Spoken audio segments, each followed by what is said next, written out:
All right, welcome to our explainer on the Walden University Research Project. We're tackling week 7, and yeah, the pressure is probably starting to feel real. But don't worry, we're here to help you turn that pressure into real progress. So let's just jump right in. So, are you feeling the pressure of this research project? Look, if you are definitely not alone. It's totally normal to feel the squeeze right about now. I mean, this isn't just some regular assignment, right?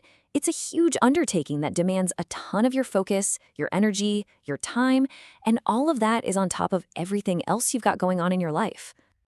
And that's because it really is a massive balancing act. You're not just a student. You have to be a writer, a researcher, an analyst, all at the same time. And oh yeah, you also have your professional life and, your actual personal life to deal with. Trying to juggle all of those things at once, that's the real trick. And it's pretty much the main challenge we're facing this week. Okay, so how in the world do you manage all of that? Well, the good news is the university guidance actually gives us a pretty clear blueprint for success. Let's break down these strategies for getting it all done and getting it done right.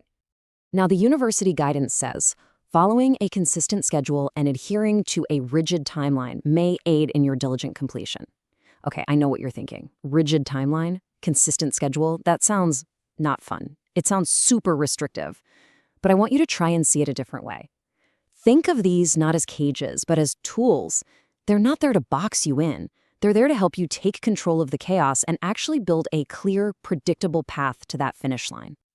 So let's really look at these 2 keys to getting this done. First, a consistent schedule. This is all about giving your week some structure, right? You literally carve out time for your research and writing. That way, it doesn't just get pushed to the side when life gets busy. And the second key, that rigid timeline, think of it as your GPS. It's your roadmap. It takes this giant, overwhelming project and breaks it down into small, doable steps. It tells you exactly where you need to go and when you need to get there. And honestly, that makes the whole thing feel way, way less scary. But here's the thing. Having a schedule and a timeline is awesome, but it's only part of the puzzle. You've got another resource, a really crucial one to help you out. Because here's the most important thing to remember. You are not alone in this process. So let's talk about your mentor. So who is this chair or mentor? Well, they are way more than just an advisor who checks your work. They are your guide. Their whole job is to help you with things like developing that timeline we just talked about and guiding your research. The university literally says they provide exceptional guidance and mentoring. Seriously, think of them as your strategic partner in all of this. And it truly is a powerful partnership. It's a two-way street. Your role? You bring the ideas. You share what you're thinking, you show them your research results, and you ask all the questions you have. Don't be shy. Their role? They provide the structure. They help you with the timeline. They guide your research process, and they offer that amazing mentorship to make sure you're headed in the right direction. It's a team effort for sure.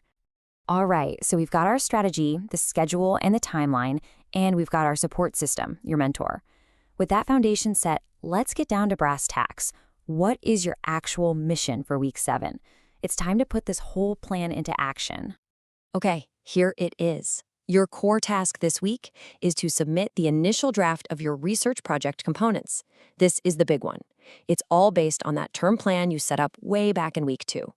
This is a huge milestone, and it should absolutely be the main focus of your efforts right now. But listen, submitting this draft is not just about checking a box off a to-do list. It's so much more than that. It's really an act of communication. This is how you continue to build that super important relationship with your chair or mentor. By submitting the draft, you're sharing your ideas, you're discussing your research, and you're creating the perfect opportunity to ask any questions that have popped up. Think of the draft as a conversation starter. And that really brings us to the final and maybe most important point. This whole process isn't just about what you have to do. It's about what you get to share. The draft you're about to submit is proof of all your hard work. It's a snapshot of your progress. So the question I want to leave you with is this. What progress, what cool new idea, or what key finding are you most excited to share with your mentor this week?